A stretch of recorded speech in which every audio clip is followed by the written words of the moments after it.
श्री गणेशाय नमः. श्री वैभवलक्ष्मी व्रतकथा कहाणी. एक फार मोठं नगर होतं. त्या नगरामध्ये विविध व्यवसाय चालत असे, जसे कथा कीर्तन, देवभक्ती, देवपूजा वगैरे चालत असे. तसेच चोऱ्या, दरोडे, मद्यपान, जुगार हेही चालत होते. नीतिमान व धर्मशील माणसे यापासून 4 हात दूरच राहतात. अशा त्या नगरात एक दाम्पत्य राहत होतं. पतीचं नाव युगंधर व पत्नीचे योगिनी होतं. पत्नी भाविक, श्रद्धाळू व सुशिक्षित होती. पती उद्योगी होता, स्थिती चांगली होती आणि संसारही सुखाचा होता. योगिनी रोज देवीच्या देवळात जात असे, एखादे भजन म्हणत असे. पतीची तिला साथ होती, पण कालचक्र सतत चाकाच्या आराप्रमाणे फिरत असते आणि भाग्यपंक्ती युगंधराला असं वाटू लागलं की आपण एकदम श्रीमंत व्हावे आणि तो जुगारी बनला. जुगाराने कोणाचे बली झाले आहे? शूर कृतिवंत पांडवांनाही 12 वर्षे वनवास भोगावा लागला. द्रौपदीची विटंबना झाली, वैभव गेले. भगवान श्रीकृष्णाची कृपा म्हणून अखेर विजयी झाले. युधिष्ठिराने नगरात प्रवेश करताच दुर्गामातेचे स्तवन केले. सारांश: श्रीमद अनंत श्री दुर्गामाता यांच्याच कृपेने पांडवा पुन्हा सुस्थितीत आले. परमेश्वरानेच अधिष्ठानानेच महासंकटे निवारतात हेच खरे. युगंधराने आपली संपत्ती, पत्नीचे दागदागिने, सारे वैभव जुगारापायी गमावले आणि मद्याच्या व्यसनाने त्याचा ताबा घेतला. शीलवती योगिनी काबाड कष्ट करून देवीची करुणा करू लागली. ती संकोचाने बाहेर पडतच नसे, देवळातही जायनाशी झाली. घरीच देवीची करुणा करू लागली. इकडं काय झालं? देवीला आपल्या प्रिय भक्तिनीची अनुपस्थिती जाणवू लागली.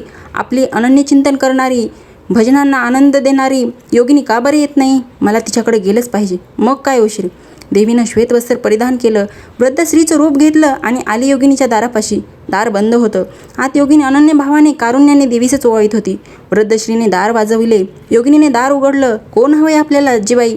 योगिनी म्हणाली, अगं, मी तुझ्याकडेच आले आहे. ओळखलं नाहीस मला? मी देवळातच असते, तुझी प्रार्थना, भजन ऐकते. का बरं येत नाहीस हल्ली? वृद्धा म्हणाली. योगिनी हमहमशी रडू लागली. वृद्धेने पाठीवरून हात फिरवला आणि तिचे डोळे पुसले. मग योगिनीने आपली करुण कहाणी सांगितली. वृद्धेने सांत्वन केलं. चिंता करू नको म्हणाली आणि एकाएकी दिव्य प्रकाश खोलीत पसरला. योगिनीला देवीचं दर्शन झालं. देवीने डोक्यावर हात ठेवला आणि म्हणाली, सुखामागून दुःख आणि दुःखामागून सुख हे रहडगाणं आहे. उदयास्त सूर्यनारायणाला असतं आहे आणि चंद्रालाही लहान मोठं व्हावं लागतं. अमावस्या पौर्णिमा येतात जातात, पण धीरोद्धर माणसं ही जाणून निश्चित राहतात. भगवंतांचे चिंतन करतात, उपासना करतात आणि सुखदुःख निवेदन त्याला करतात आणि तरतात. माझा भक्त कधी नाश पावत नाही. त्याचे रक्षण करणे आणि योगक्षेम चालवणे हे आम्ही करतोच. तू चिंता सोड, वैभवलक्ष्मी व्रत कर, म्हणजे सारं काही नीट होईल. आई, काय आहे हे व्रत ते मला सांगा, मी करीन मनापासून. योगिनी म्हणाली. देवी म्हणाली, व्रत फार सोपं आणि साधा आहे, मात्र मनात भाव हवा. हे व्रत शुक्रवारी करायचं. सकाळी उठावे, स्नानाने शुभर्चित व्हावे, दिशांना नमस्कार करावा, लक्ष्मी देवीस नमस्कार करावा व तिचे चिंतन नामस्मरण करावे. जय लक्ष्मी माता, जय लक्ष्मी माता असा मंत्र जपावा. दिवसभर उपवास करावा. उपवास करणे शक्य नसल्यास, प्रकृतीला झेपत नसल्यास नाही केला तरी चालेल. रात्री पूजेनंतर उपवास सोडावा. संध्याकाळी हातपाय धुवून पूजा करावी. त्यासाठी एका पाटावर किंवा चौरंगावर स्वच्छ पांढरे वस्त्र ठेवावे. त्यावर छोटीशी तांदळाची रास मांडावी. त्यावर जलपूर्ण कलश ठेवावा. कलशावर एक वाटी ठेवावी. त्यात सोन्याचा किंवा चांदीचा दागिना ठेवावा. तो नसेल तर 1 रुपयाचे नाणे ठेवावे. कलश ठेवण्यापूर्वी राशीवर कुंकवाचे स्वास्तिक काढावे. कलशाला कुंकवाची बोटे अष्टदिशांनी रेखा ओढाव्यात. श्रीयंत्र कलशाला टेकून अथवा जवळ ठेवावे. प्रथम सुपारी विड्यावर पाणी सोडावे आणि गणपती पूजन करावे. हळदी कुंकू, सुगंधी द्रव्ये देवीस आणि श्रीयंत्रास अर्पावीत. लाल फूल देवीस वाटेतील व श्रीयंत्रास वाहावे. देवीचा स्तवन श्लोक म्हणावा. आपली इच्छा सांगावी आणि प्रार्थना म्हणावी. गोडाचा नैवेद्य दाखवावा. महालक्ष्मी अष्टक म्हणावे आणि मग आरती करावी.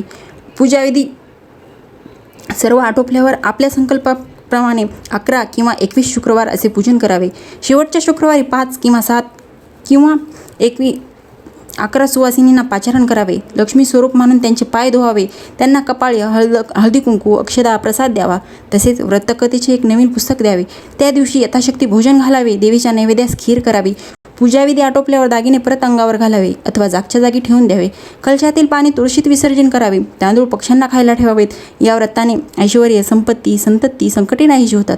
घरात सुख समाधानाने भरभराट होते आणि घरामध्ये लक्ष्मीचा वास होतो. योगिनीने सर्व काही लक्षपूर्वक ऐकले.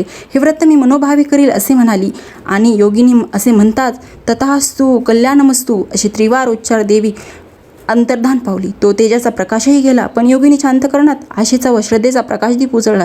तिने पहिल्या शुक्रवारी 11 शुक्रवारांचा संकल्प करून मनोभावे पूजा केली. रात्री युगंधराला प्रसाद दिला.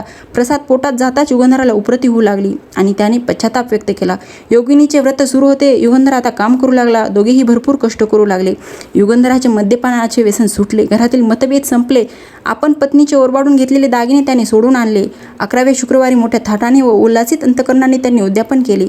सुवासिनींचा लक्ष्मी म्हणून सत्कार केला व प्रत्येकीला एक एक व्रताचे एक एक पुस्तक दिले. शेजाऱ्या पाजाऱ्यांनी हा अद्भुत प्रकार पाहिला आणि योगिनीकडून व्रत समजावून घेऊन त्याही करू लागल्या. वैभव लक्ष्मी मातेच्या व्रतप्रभावाने योगिनी व युगंधर संपत्ती वगैरे ऐश्वर्याने संपन्न होऊन सुखी झाले व नम्रता आधारित्य हे त्यांचे शीलच बनले. योगिनीवर जशी वैभवलक्ष्मीची कृपा झाली तशी ती तुम्हा आम्हा सर्वांवर हो. कुटुंबात निर्व्यसनता, सुखसमृद्धी, बुद्धिश्रद्धा युक्त संतती नांदो ही 60 उत्तराची कहाणी. 5 उथळ सफळ संपूर्ण. जय लक्ष्मी माता.